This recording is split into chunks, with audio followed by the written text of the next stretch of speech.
जो हमारे सहाफ़ी भाई यहाँ आए हैं, मैं आप सबका शुक्रिया अदा करता हूँ। मैं आज दो वजूहात की वजह से आज इस अस्पताल का विज़िट कर रहा हूँ। एक तो ये कि कोविड में इस अस्पताल ने जो LRH ने जो एक बुनियादी किरदार अदा किया, वो एक ट्रेमेंडस रोल प्ले किया और माशाल्लाह जितना बर्डन पूरी सूबे का इन्होंने उठाया, तो मैं चाहता हूँ कि मैं LRH के डॉक्टर्स और तमाम मेडिकल की जो इनकी स्टाफ है, मैं तमाम का शुक्रिया अदा करूँ अपनी तरफ से और अपनी सूबे की आवाम की तरफ से कि इनकी कंट्रीब्यूशन जो है ना, उसको हम खराज तहसीन पेश करते हैं और ख़ासकर LRH का इसमें एक बहुत बड़ा कंट्रीब्यूशन है। मेरे तरफ से आप इंतज़ामिया, डॉक्टर्स, पैरामेडिक स्टाफ, नर्सेस, जितनी भी मेडिकल स्टाफ है जो भी इससे रिलेटेड है, मैं उसको खराज तहसीन पेश करता हूँ। मैं अप्रिशिएट करता हूँ कि बहुत बड़ा कंट्रीब्यूशन है और मुझे उम्मीद है कि जो पेशेंट केयर है इसमें मज़ीद भी बेहतरी आएगी और मज़ीद भी इम्प्रूवमेंट आएगी। और मुझे पता है कि कुछ ऐसे इक़दामात हो रहे हैं जिसकी वजह से उम्मीद है इंशाअल्लाह ताला कि जो पूरी सूबे में चूँकि सूबाई हुकूमत का और मरकज़ी हुकूमत का ये हेल्थ मेन प्रायोरिटी है, तो जो सेहत कार्ड जनवरी में इंशाअल्लाह इशू होंगे तो हर शहरी को बुनियादी हेल्थ की सहूलतें जो है ना वो डोर स्टेप पे अवेलेबल होंगी। दूसरी, चूँकि एक हमारे इलाके के एक बच्ची जो कि यतीम और यसीर भी है और उसके वो बहुत सख्त बीमार हो गई थी और जो उसको ज़ख़म आए थे सर में, फिर उसमें कीड़े निकल आए थे और वो व्हाट्सएप में कहीं मैंने देख लिया, वो बच्ची, उसकी कोई वो नहीं था। मुझे तकलीफ़ बहुत ज़्यादा थी कि मैं कम से कम मेरे इलाके की हैं और हम भी बच्चे रखते हैं, हम भी इंसान हैं। अगर एक बच्ची इस हालत में है और इसमें कम से कम हम अगर उसकी वालिदैन नहीं हैं तो कम से कम हम इतना कर सकते हैं कि एक जो उनकी वालिदैन की हक़ तो हम नहीं अदा कर सकते, लेकिन कम से कम एक उस इलाके के ज़िम्मेदार और नुमाइंदे की हैसियत से जो है ना, मैं उनके साथ शफ़क़त और मोहब्बत करूँ। तो मैं उसके साथ मुलाकात के लिए आया था और ये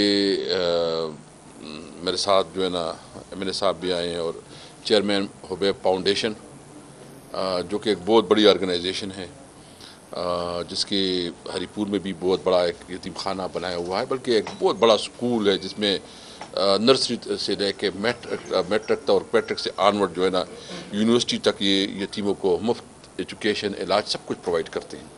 पूरे मुल्क में इसकी नेटवर्क है। तो इन्होंने ये कमिटमेंट की है कि इनकी सारी जो उसको अडॉप्ट भी करेगी, उसके ख़र्चे और उनकी जो भी अरेंजमेंट्स हैं ये ख़ुद करेंगे और मैं ख़ुद अपनी तरफ से जो है ना इसके लिए माहाना वजीफ़ा दूंगा अपनी तरफ से इंशाअल्लाह ताला। और मैं चाहूँगा कि मैं अपने तमाम उस मुख़य्यर हज़रात को रिक्वेस्ट करता हूँ कि जो हमारे इलाके में इस किस्म के कमज़ोर लोग हैं, जो कि ज़रूरतमंद है, मुहताज है, ये हमारी रिस्पांसिबिलिटी है, अखलाक की रिस्पांसिबिलिटी है कि हम उन लोगों की मदद के लिए आगे आएँ, क्योंकि सबसे बड़ा अल्लाह है। वो देखता है कि अगर हमारे घर में हम खुशियाँ मनाते हैं और हमारे घर की करीब दूसरे हमारे पड़ोसी के अंदर उधर इस किस्म की बीमारी और तकालीफ होती है, कोई नहीं पूछता, तो अल्लाह ताला तो पूछेगा। तो मैं अपने मुखिया हज़रात से रिक्वेस्ट करूँगा कि वो ऐसे मामलात में आगे बढ़ें। तीसरे ये कि मुझे खुशी ये कि मैं आज जो आया हूँ तो एक बहुत बड़ा मैं आज जो एक PMDC का, अभी तो PMC इसको कहते कल बिल पास हो गया है, जो कि एक दीरीना मुतालिबा था और जिसकी वजह से हमारे PMDC में बहुत ज़्यादा मुश्किलात थे और डॉक्टर्स के, स्टूडेंट्स के, तो वो एक बहुत बड़ा ब्रेक थ्रू हो गया कि कल PMDC का PMC जो है ना उसका बिल जो है ना वो पास हो गया है। तो इंशाअल्लाह ताला इससे हेल्थ के और भी जो मामलात है उसमें सहूलत आएगी और उसमें लोगों को जो इसके हवाले से कुछ इश्यूज़ थी ख़ासकर PMDC की, वो सेटल हो जाएंगे इंशाअल्लाह ताला। बस मैं ज़्यादा कुछ नहीं कहूँगा, मैं सिर्फ इतना कहता हूँ कि पेशावर में मैंने 5 साल गुजारे हैं, प्यार मोहब्बत के दिन गुजारे हैं, और ये मेरा अपना शहर है, मुझे इससे मोहब्बत है। और इस शहर ने हमें, मैं जब सूबाई सदर था तो मेरे साथ ये अरबाब साहब और ये सारे जितने भी हमारे MPs MNAs हैं, मैं यहाँ, आपको पता है, सारे आप मुझे जानते हैं कि मैं यहाँ गलियों और मोहल्लों में फिरा करता था, सारे एक UC में, और आप लोगों के साथ हम रिक्वेस्ट करते थे। बल्कि मैं ख़ुद जब सूबाई सदर था तो मैं ख़ुद अपनी बयान जो है ना अखबारात में तकसीम करता था, क्योंकि हमारे पास वो उतनी मैन पावर नहीं थी। अल्लाह ने करम किया कि लोगों ने एतमाद किया। इंशाअल्लाह ताला हम अपने लोगों के एतमाद पे पूरे उतरेंगे। अभी टाइम है, मुझे पता है कि कुछ मुश्किलात भी हैं, लेकिन कुछ चीज़ें ऐसी है कि पहली दफ़ा खैबर पख्तूनख्वा को एक बहुत बड़ी नुमाइंदगी मिली है, एक बहुत बड़ी पोजीशन मिली है। पहली दफ़ा खैबर पख्तूनख्वा को वफाकी हुकूमत में बुनियादी शेयर मिला है, बल्कि बड़ा हिस्सा मिला है। आपके स्पीकर आपका है, आपके डिफेंस मिनिस्टर, मतलब तकरीबन 8 मिनिस्टर्स हैं जो यहाँ से हैं। इसके असरात ये होंगे, नंबर 1, जितनी भी CPEC के हवाले से हमारे कंसर्न होते थे, आप लोग क्योंकि हमारे सूबाई असम्बली की भी सारा रिपोर्टिंग करते थे उस वक्त, और आपको पता है कि मैं इसमें बड़ा एक्टिव था कि CPEC के हवाले से हम चाहते थे कि ये चकदरा टू चतराल जो है ना CPEC का ऐसा बन जाए। हमारी ये ख्वाहिश थी कि पेशावर से DA खान जो है ना CPEC का हिस्सा बन जाए, और हमारी ख्वाहिश थी कि पेशावर टू कराची जो है ना ये ML1, ये जो रेलवे ट्रैक है, इसको अपग्रेड किया जाए और ये भी CPEC का हिस्सा बन जाए। और अभी हमारी ख्वाहिश ये है कि पेशावर टू जलालाबाद टू काबल, इसको एक ऐसा मोटरवे बन जाए और वो भी CPEC का हिस्सा बन जाए, ताकि अफ़गानिस्तान के साथ हमारा ट्रेड खुले और हमारे फाटा के जो महरूमियाँ हैं वहाँ उनको लोगों को भी रोज़गार के मुतबादिल मौके मिले। तो इसके हवाले से शुक्र अल्हम्दुलिल्लाह मैं बहुत फ़ख्र से कहता हूँ कि इस वक्त टॉप प्रायोरिटी है कि चतराल टू चकदर्रा जो रोड है वो इंशाअल्लाह CPEC का हिस्सा अभी आइंदा एजेंडा में आ जाएगा, और वो भी उम्मीद है इंशाअल्लाह CPEC का हिस्सा बन जाएगा। मोटरवे जो है ना इसकी अप्रूवल हो चुकी है और इस पर काम हो रहा है, जो पेशावर DA खान का है। और सबसे बड़ा जो इकनॉमिक कॉरिडोर जो पेशावर टू तोरखम है, उस पर काम शुरू हो चुका है। इनिशियली उस पर काफ़ी काम हो चुका है। इंशाल्लाह हम अपनी टाइम में उस पर काम शुरू करेंगे। इससे रोज़गार के नए मौके खुलेंगे, यहाँ कारोबार के नए ज़राए पैदा होंगे, और इंशाल्लाह यहाँ खुशहाली आएगी। और अभी जो रिसेंटली रशकई इकनॉमिक जोन की इफ्तिताह हुई है, इससे भी बहुत ज़्यादा जो है ना इकनॉमिक एक्टिविटी शुरू हो जाएगी। तो ये ख़ुद मैंने पर्सनली जो मैं उधर हूँ तो वहाँ भी मैं यहाँ का सोचता हूँ, जो ख़ासकर रशकई इकनॉमिक जोन के हवाले से मैंने ख़ुद 4-5 मीटिंग कॉन्डक्ट करवाई, और इसमें जो एम्बेसडर है चाइना का और यहाँ की जो PND सेक्रेटरी और जो कंसर्न लोग हैं, सबको बुला के उनकी जो इश्यूज़ थे, मामलात थे, वो तय करवाए। बहरहाल मैं ये कहता हूँ कि इंशाअल्लाह ताला इस सूबे को जो महरूमियाँ थी, जो मसाइल हैं, इंशाअल्लाह ताला हम अपने टाइम में इसको हम एड्रेस भी करेंगे। और ये जो महरूमियाँ जो हमें हमारा कर्जा था, इंशाअल्लाह खैबर पख्तूनख्वा में वो कर्जा पूरा करेंगे। ये बताइएगा कि आप सूबे के सबसे बड़े अस्पताल आए हैं, फिर तो बताया कि आपको कोई तब्दीली यहाँ पर नजर आई, क्योंकि हमें याद है जब आप पहली दफ़ा हुकूमत में आ रहे थे, आप लोगों ने कहा कि इसको हम एक मॉडल बनाएंगे। दूसरी बात, रिसेंटली ऑडिट रिपोर्ट में बदनिज़ामी की अस्पताल के अंदर वो भी इंकशाफ हुआ है, HDP इस्तीफ़ा देकर चले गए हैं। तो इस हवाले से आप क्या कहते हैं, आपकी हुकूमत क्या कर रही है? अस्पताल अगर बड़ा है तो जाहिर बात है इंतजामी और माली मामला में भी गंभीर होते हैं, उसमें भी काफ़ी बेकायदगी सामने आई। नहीं देखें, एक तो अगर कोई बेकायदगी आएगी तो रूल्स के मुताबिक उसके मुताबिक अमल दरामद होगा। नंबर 2 बात यह है कि डॉक्टर्स का आना जाना तो होता रहता है, हम खुद भी आप देख रहे, मतलब ये तो कोई वो नहीं है, वो इशू नहीं है। आया फैसिलिटीज़ बड़ी है कि नहीं बड़ी?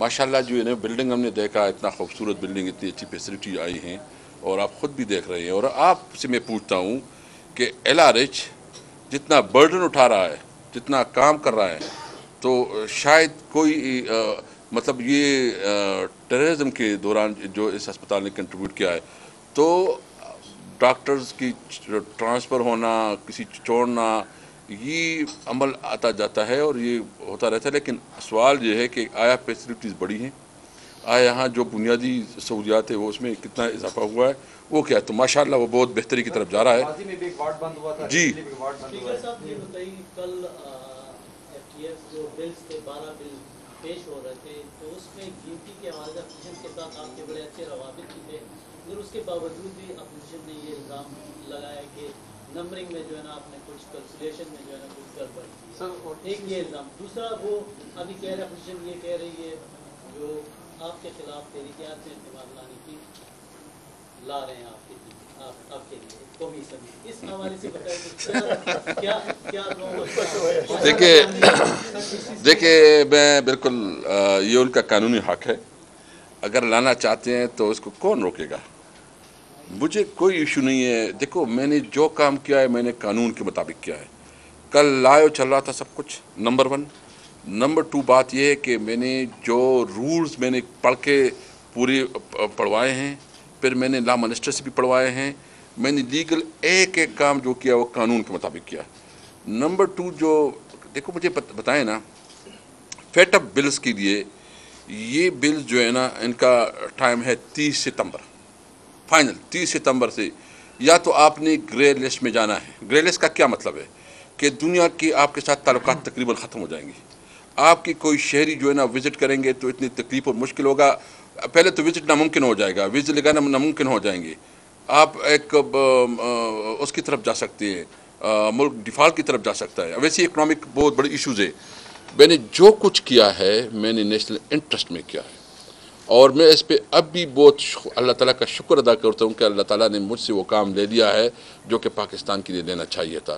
तो मैं समझता हूँ कि जो काम मैंने किया है मैंने कानून के मुताबिक किया है और आइंदा भी लास्ट में कानून के मुताबिक चलाऊँगा, रूल्स के मुताबिक चलाऊँगा।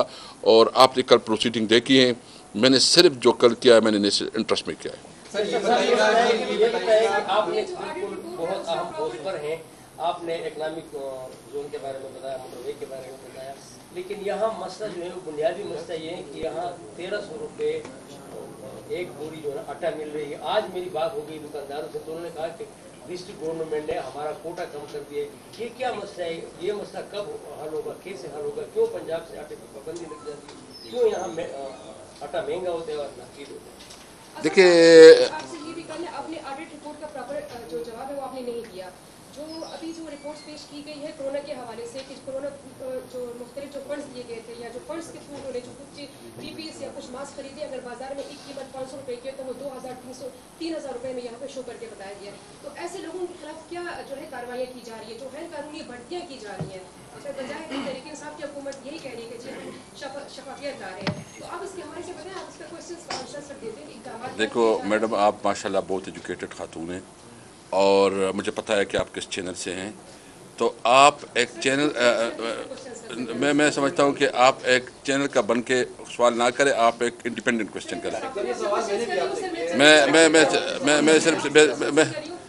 मैं सिर्फ बहुत आपके लिए बहुत एहतराम है, मैं बहुत एहतराम से मैं सिर्फ एक तक देखो, ऑडिट रिपोर्ट का एक प्रोसीजर होता है, वो प्रोसीजर कानून के मुताबिक चलता है और आपको पता है कि फिर वो उसमें जाता है पब्लिक अकाउंट कमेटी में जाता है, उसका अपना चैनल है। पब्लिक अकाउंट कमेटी में उसके खिलाफ फिर एक्शन तजवीज़ की जाती है। अगर किसी ने गलत काम किया है तो मुझे उम्मीद है कि पब्लिक अकाउंट कमेटी जो है ना इसको एड्रेस करेगी। और दूसरी बात जो आपने की भर्तियाँ, हाँ आटे के हवाले से देखें, आटे के हवाले से इश्यूज़ हैं। मैं ख़ुद महमूद खान के साथ बात की और फिर मैंने एक मीटिंग वहाँ कंडक्ट करवाई जिसमें KP गवर्नमेंट के नुमाइंदे और उसको बुलाया, पंजाब की जो अलीम खान है और उसके सेक्रेटरी को बुलाया। इश्यूज़ ये है कि इस दफ़ा गंदम जो है ना वो कम हुई है। पंजाब ने अपना कोटा पूरा किया, 44 लाख टन उन्होंने ख़रीदारी की है और उसकी वजह से थोड़ा मार्केट में शॉर्टेज आया। लेकिन उसका अच्छा ये हुआ कि हुकूमत ने ऑलरेडी अप्रूव किया है कि वो इंपोर्ट कर रही है, प्राइवेट पार्टियों को उन्होंने इख्तियार दे दिया है और आपको इंशाल्लाह ज़्यादा नहीं, मुझे उम्मीद है 10-15-20 दिन में आटा जो है ना अपनी असल कीमत में आ जाएगा, क्योंकि जैसी माल पहुंच जाता है वो आ जाएगा। तो ये जो चीनी का भी इस तरह है, उसके लिए भी जो है इम्पोर्ट की इजाज़त दी गई है। तो ये जो बुनियादी चीज़ें हैं इंशाल्लाह सेटल हो जाएंगी इंशाल्लाह। की जो सर्विसेज हैं वो कल रात को रोक दी गई हैं। इतना बड़ा प्रोजेक्ट था खैबर पख्तूनख्वा हुकूमत का। खान साहब जब यहाँ आए इनॉग्रेशन में उन्होंने परवेज खट्टर को दाद भी दी कि हम सब इसकी मुखालफत करें, लेकिन आपने ये किया। कल उसको रोक दिया गया। 5 बार एक ही माह में सर आग लगी।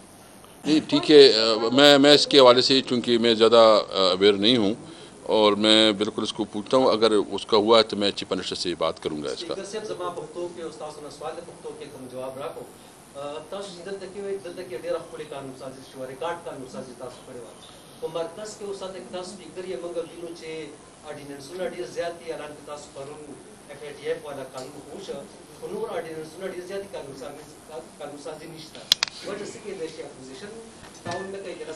पूरा बुनियादी बात तो ये ना कि नेशनल असम्बली से तो हम पास करते हैं बिल। अच्छा बेखबर खुदा रहे कना ची मुंह बिल पास को द नेशनल असम्बली ना सेनेट टलर से गौदरी की अलता सेनेट ना पास की और होता तो पता दल तो ख्वासाना हुआ कना तो खुयो असम्बली हुआ अलता ख्वागा सेनेट ना पास की। सेनेट के जमुंगा तादाद 30 थे और दगा चेनो 70 अपोजिशन जाते ताकि पो जमाने निकीगी नो पागी पो जब या हुकूमत लाजिम दे बाजी कानून साजी की नो ऑर्डिनेंस पुत्रू वो ऑर्डिनेंस हम बिया चेनो पो एज ए बिलम राशि नो प्रॉब्लम मुंग तशते चूँकि अलता सेनेट के चेनो हुकूमत दगनिश्ते अक्सरियत निश्ते पो की मा ख्याल है तासो मा पूरा खबर हो शे डिस्कशन हो शो। सवाल ये है कि आप इतनी जिम्मेदारी के बावजूद भी हल्के की आवाम है उनकी जिम्मेदारी उनकी आए हैं खुशाइन है, लेकिन आपसे अपोजिशन का भी गिला है कि गुज़िश्ता रोज़ 2 वफाक की जमातें हैं पीपल्स पार्टी और पीएमएल उनके सरबराहान को बात करने की मौका ना दिया गया। क्या कहेंगे सवाल से? क्या पोजीशन? देखिए नंबर 1 एक मिनट आप टीवी आपने कल दिया क्या टीवी देखा है आपने? आप अगर आपने देखा हो तो फिर देखो, मैंने शायद खाका नवाज़ को बार बार कहा, उसने बात वही करता है जिसने अमेंडमेंट डाली होती है। जो अमेंडमेंट डालते हैं ना वही जो है ना क्वेश्चन, मैंने शायद खाका नवाज़ी को, सेनेटर मुश्ताक को, जिसने अमेंडमेंट डाली थी मैंने उसको मौका दिया। मुझे बताएं इतना ये जो हमने कल बिल पास किए ना ये नेशनल असम्बली से पास हुई, फिर हमारे स्टैंडिंग कमेटी ने इसको पास किया, फिर ये सेनेट में गए, सेनेट में जो है ना उसके स्टैंडिंग कमेटी में गए, स्टैंडिंग कमेटी में रिजेक्ट हुई। जो उसकी लीगल प्रोसीजर थी सारे के सारे प्रोसीजर उसकी कंप्लीट हो चुके थे। नंबर 2 बात यह कि जो इस बिल पे नेशनल असम्बली में डिबेट हो चुके हैं, सारे रिकॉर्ड आप निकाले, एक बिल पे पूरे डिबेट हो चुके, डिस्कशन हो चुके हैं। ये तकरीर तो कहनी नहीं होती, कभी काम भी को कितना आप लोग मुझे बताएं कितने वक्त से ये फेट बिल जो है ना ये आगे पीछे हो रहा है। यानी जितने इसकी एक्सपर्ट्स थे, जितने इसकी प्रोफेशनल थी, जितनी इसकी रूल्स थी, जितने इसके प्रोसीजर थे, तमाम प्रोसीजर को अडॉप्ट किया गया है। Thank you.